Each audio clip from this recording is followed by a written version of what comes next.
People don't buy products and services, they buy the people that are behind those products and services. So if they can trust you, they can buy from you. Skyrocket your business with Touch and Grow. Touch and Grow. Skyrocket your business with Touch and Grow. Growing brands, serving God in the marketplace. Welcome guys to my YouTube channel. Thank you so much guys.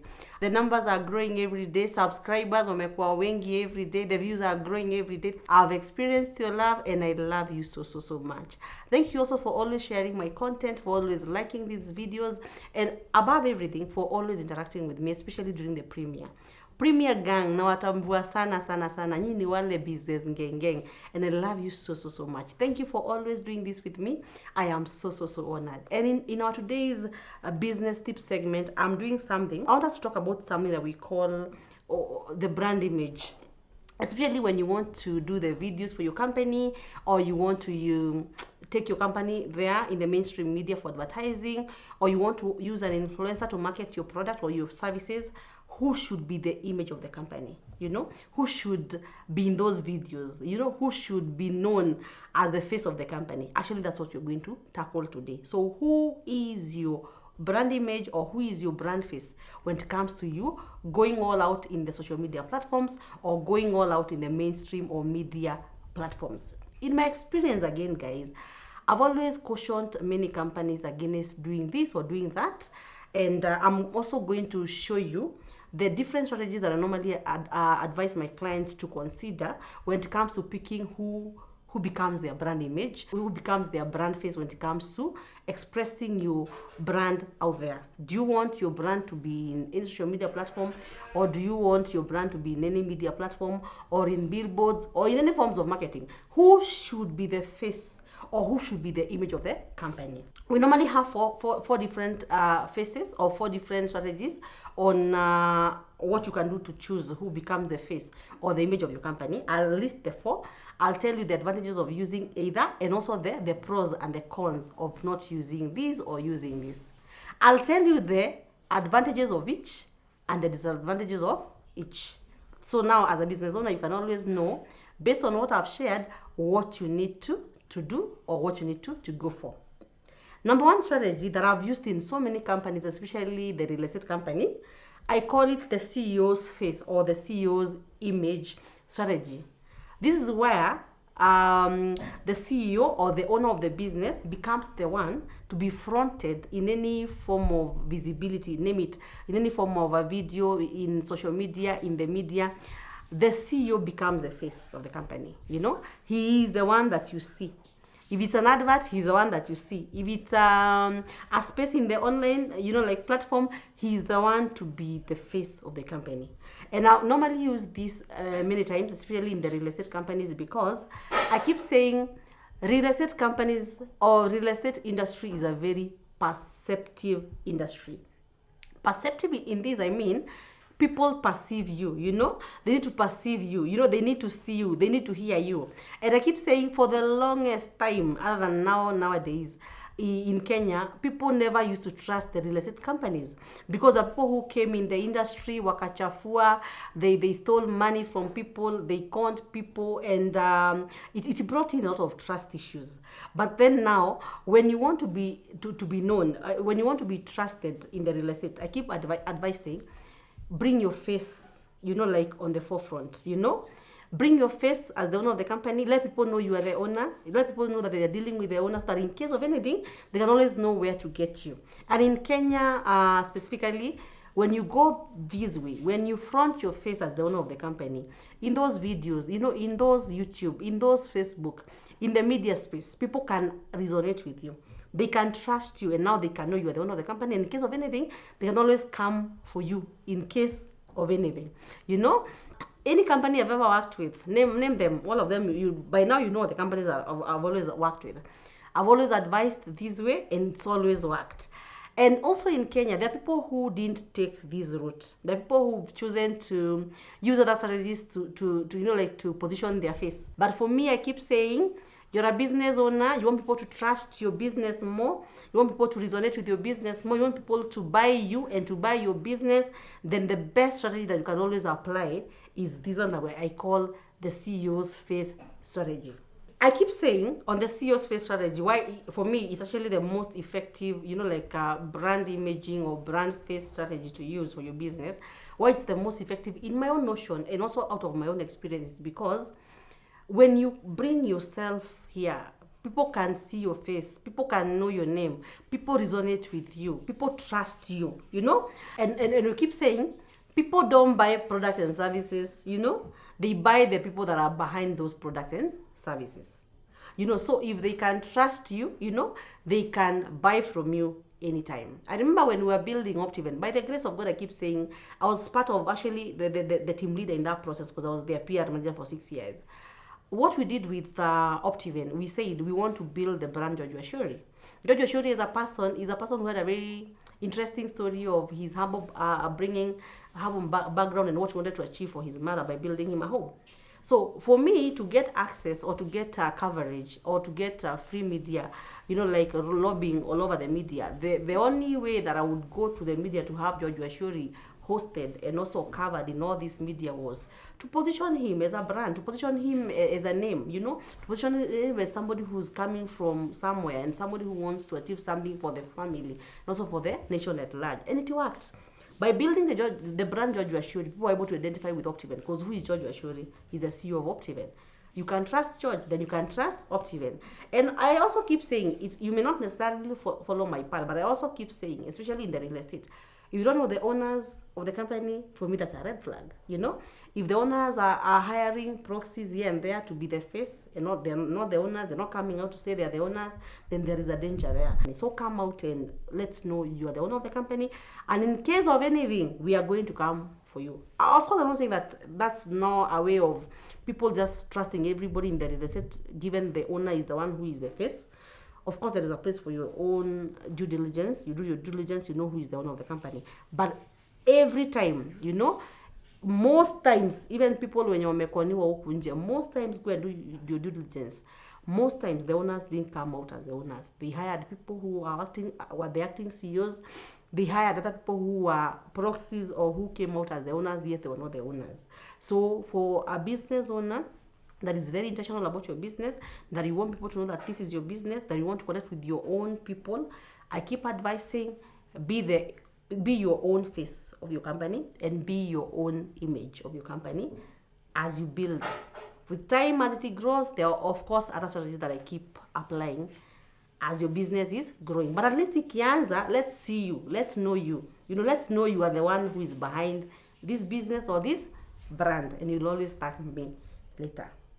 Awesome. Number 2, another face or another image that most companies may want to use, or I also advise or not advise companies to use, is what I call the staff face or the staff image strategy. This is whereby a business owner may decide, I don't want to be known, I don't want to be seen, but I want to front maybe a very prominent staff who is maybe our head of sales or our head of corporate, like call them imaging, or our head of corporate, affairs and PR, or our head of marketing to be the one who is going to be the face of the company. Of course, the companies who use this, if it's a startups or a new business that you want to start, I normally advise this is not the best way to go. And of course, it comes with so many reasons why. I've seen people who maybe are camera shy or they are public shy. They don't want to be known as the owners of the company. So they front this particular prominent or favorable or the best skilled staff to be their image or to be their face. And most times what happens, like I remember last year I was managing a very big crisis, involving a staff who fronted themselves as the owner of this particular company.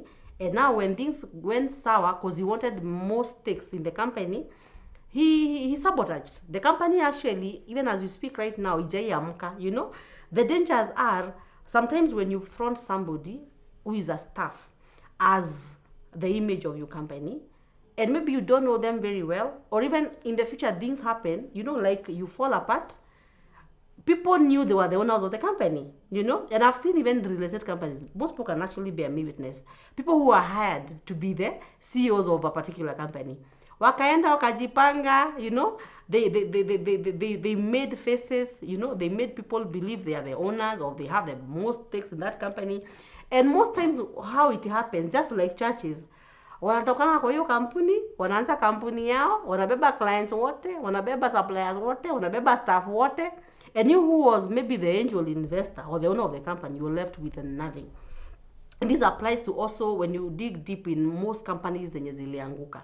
Because mwenye kampuni ali-overdelegate mpaka mandate ya kukua the face of the company. They give that mandate to somebody else to represent them, to show them as the image, as the face. When they go, trust me, they go with everything that they build. They go with your staff, they go with your clients, they go with your suppliers. You're left at zero. You're left starting all over again. So it's a good one, but it's also based on where your company is at. Are you at a startup level? Are you at an SME level? Are you at a corporate level? Are you at a, you know, like high corporate level? Are you a corporation? But I keep advising, if you are at a startup level, new business you're starting, this is actually a very dangerous way of strategy for you to apply when you want to front one of your staff as the image of the company. Number 3, another one that I see people use, business owners use, and of course it has its pros and cons, is one that I call brand ambassadorial face strategy. This is where you maybe pick up a brand ambassador and tell them, you know what, this is Nwanga Shy. We don't want to ever appear in the media as the owner of the company. We don't want to ever appear in any videos as the owner of the company, but we want you as our brand ambassador to be our image and to be our face. Of course, it's good because, first of all, if you're a very private person, it kind of removes the mandate of you being, you know, at the forefront. But of course, just like the other one that I shared for the staff, or the staff face or the staff image strategy, I keep advising this is a no-go zone. I'll explain why, but you can always do this plus yourself. You know, what happens when you front a brand ambassador or an influencer or a celebrity as the image of your company, as the face of your company, then something happens, competition maybe poaches them. They may die. May God forbid. Those are the highest extremes. They may die. Or they may be pushed by a competition. Or even the partnership may go raw. It may go sour. So where do you start, you know? Because you fronted them as the image of your company. You fronted them as the face of the strategy, or face of your company. Also, it also has many risks. When you fall apart and they come saying, I'm sorry guys, I told you this product is the best in the market. I told you this service is the best in the market. And then they come and say, no, I've actually discovered there is another one that is better than this. You know, they stand to sabotage you. They stand to sabotage your business and your operations just because you gave them so much power. But I also keep saying the brand ambassadorial face strategy, you can always use it when you also you're also applying the CEO face strategy. So that I'm coming out as the face of my company, but also I'm also maybe complementing that with influencers or even the brand ambassadors. For me, it can always work better if it's complemented that way or you collaborate it that way. Not when you just say, I never appear as the image of the company, I never appear as the owner of the company, I just want to front somebody else to do that for me. Meshika, we are going well. Awesome. Number 4, and the last one. This one is called farm face or brand face strategy. This is where you want your farm, your company, your business to represent itself. Like you want it to be the face, you know. Normally, this can't work, especially in Kenya, especially when you're dealing with a startup or an SME. It cannot actually only work when you're dealing with big corporations. Maybe the likes of Safaricom, you know, the likes of Coca-Cola. They are big corporations, they are big farms, you know. They can always represent themselves as a brand, you know. We talk about Safaricom. Of course, they normally use brand ambassadors here and there. They normally use influencers here and there. But they don't need somebody else to endorse them for them to be known. You know, it's actually a brand that is standing on itself. It's known. It's trusted. So you can always push that when you're the business owner. For example, right now and may his soul rest in peace, when Bob Collymore died, you know, we used to see him more. Of course, he was the image of the company. Of course, Peter Ndwiga came. Of course, he's the image of the company, but we're not seeing him as often as Bob Collymore we used to see him as often. And of course, you can tell, it also kind of damaged, not damaged as per se, it actually kind of left a small crack you know, because you remember the caliber of Kolimo, you know, and the many years he worked in Safaricom, you know, and now bringing in another new face who is also a very high calibered, you know, high professional called Peter Ndwiga. Of course, he's picking up very well. Of course, we've seen him really try to lead Safaricom in the right way, but you can also tell we still feel the void of Bob Kolimo. So it also depends which strategy are you applying at which level of your business. So for big corporations, we keep saying the best strategies for big corporations is not when you use the CEO strategy. Don't bring the face of the CEO quite often. You know, don't build the brand around the CEO, you know, because it's a big corporation. The likes of Safaricom, the likes of Coca-Cola, but bring in the brand itself. Let's feel the brand itself, you know. If it needs some push, let's push it with the influencers here and there. Let's push it with the brand ambassadors here and there, celebrities here and there, but don't overdwell or overdo by bringing the business owner or the CEO or the very head person in that company to be the image, because it will always leave a mark when they are no more to be found in that brand.